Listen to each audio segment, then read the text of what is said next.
ഹോശേയ 4-ാം അധ്യായം 1 മുതൽ 19 വരെയുള്ള വാക്യങ്ങൾ. ഇസ്രായേൽ മക്കളെ, യഹോവയുടെ വചനം കേൾപ്പീൻ. യഹോവയ്ക്ക് ദേശനിവാസികളോട് ഒരു വ്യവഹാരം ഉണ്ട്. ദേശത്ത് സത്യവും ഇല്ല, ദയയും ഇല്ല, ദൈവപരിജ്ഞാനവുമില്ല. അവർ ആണയിടുന്നു, ഭോഷ്ക് പറയുന്നു, കൊല ചെയ്യുന്നു, മോഷ്ടിക്കുന്നു, വ്യഭിചരിക്കുന്നു, വീട് മുറിക്കുന്നു, രക്തപാതകത്തോട് രക്തപാതകം കൂട്ടുന്നു. അതുകൊണ്ട് ദേശം ദുഃഖിക്കുന്നു. അതിലെ സകല നിവാസികളും വയലിലെ മൃഗങ്ങളും ആകാശത്തിലെ പറവകളും ക്ഷീണിച്ചു പോകുന്നു.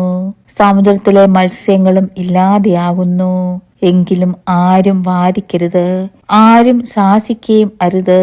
നിന്റെ ജനമോ പുരോഹിതനോട് വാദിക്കുന്നവരെ പോലെ ഇരിക്കുന്നു. അതുകൊണ്ട് നീ പകൽ സമയത്ത് ഇടറി വീഴും, പ്രവാചകനും നിന്നോടുകൂടെ രാത്രി ഇടറി വീഴും. നിന്റെ അമ്മയെ ഞാൻ നശിപ്പിക്കും. പരിജ്ഞാനമില്ലായ്കയാൽ എന്റെ ജനം നശിച്ചു പോകുന്നു. പരിജ്ഞാനം ത്യജിക്കൊണ്ട് നീ എനിക്ക് പുരോഹിതനായിരിക്കാത്തവണ്ണം ഞാൻ നിന്നെയും ത്യജിക്കും. നീ നിന്റെ ദൈവത്തിന്റെ ന്യായപ്രമാണം മറന്നു കളഞ്ഞതുകൊണ്ട് ഞാനും നിന്റെ മക്കളെ മറക്കും. അവർ പെരുകുന്തോറും എന്നോട് ഏറെ പാപം ചെയ്തു. ഞാൻ അവരുടെ മഹത്വത്തെ ലജ്ജയായി മാറ്റും. അവർ എന്റെ ജനത്തിന്റെ പാപം കൊണ്ട് ഉപജീവനം കഴിക്കുന്നു, അവരുടെ അകൃത്യത്തിനായിട്ട് ആഗ്രഹിക്കുന്നു. ആകയാൽ ജനത്തിനും പുരോഹിതനും ഒരുപോലെ ഭവിക്കും. ഞാൻ അവരുടെ നടപ്പ് അവരോട് സന്ദർശിച്ച് അവരുടെ പ്രവൃത്തികൾക്ക് തക്കവണ്ണം അവർക്ക് പകരം കൊടുക്കും. അവർ ഭക്ഷിച്ചാലും തൃപ്തി പ്രാപിക്കയില്ല, അവർ സ്ത്രീസംഗം ചെയ്താലും പെരുകയില്ല. യഹോവയെ കൂട്ടാക്കുന്നത് അവർ വിട്ടുകളഞ്ഞുവല്ലോ. പരസംഗവും വീഞ്ഞും പുതിയ വീഞ്ഞും ബുദ്ധിയെ കെടുത്തിക്കളയുന്നു. എന്റെ ജനം തങ്ങളുടെ മരത്തോടും അരുളപ്പാട് ചോദിക്കുന്നു. അവരുടെ വടി അവരോട് ലക്ഷണം പറയുന്നു. പരസംഗമോഹം അവരെ ഭ്രമിപ്പിക്കുന്നു. അവർ തങ്ങൾ ദൈവത്തെ വിട്ട് പരസംഗം ചെയ്യുന്നു. അവർ പർവ്വത ശിഖരങ്ങളിൽ ബലി കഴിക്കുന്നു.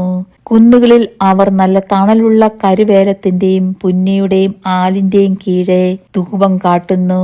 അവിടെ നിങ്ങളുടെ പുത്രിമാർ പരസംഗം ചെയ്യുന്നു, നിങ്ങളുടെ പുത്രഭാര്യമാർ വ്യഭിചരിക്കുന്നു. നിങ്ങളുടെ പുത്രിമാർ പരസംഗം ചെയ്യുന്നതും നിങ്ങളുടെ പുത്രഭാര്യമാർ വ്യഭിചരിച്ച് നടക്കുന്നതും ഞാൻ സന്ദർശിക്കയില്ല. അവർ തന്നെ വേശ്യാ സ്ത്രീകളോട് കൂടെ വേറിട്ടു പോകുകയും ദേവദാസികളോട് കൂടെ ബലി കഴിക്കുകയും ചെയ്യുന്നു. ഇങ്ങനെ ബുദ്ധിയില്ലാത്ത ജനം നശിച്ചു പോകും. ഇസ്രായേലേ, നീ പരസംഗം ചെയ്താലും യഹൂദ അപരാധം ചെയ്യാതിരിക്കട്ടെ. നിങ്ങൾ ഗിലാലിലേക്ക് ചെല്ലരുത്, ബേത്ത് ആവനിലേക്ക് കയറിപ്പോകരുത്.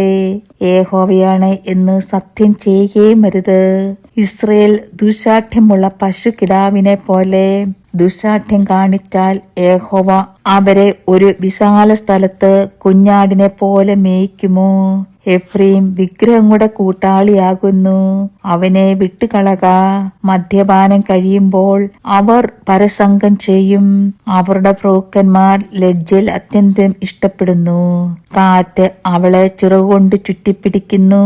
അവർ തങ്ങളുടെ ബലികൾ ഹേതുവായി ലജ്ജിച്ചു പോകും. ദൈവമേ, സ്തുതി നിനക്ക് യോഗ്യമാകുന്നു. ബാരിക്കുമോ.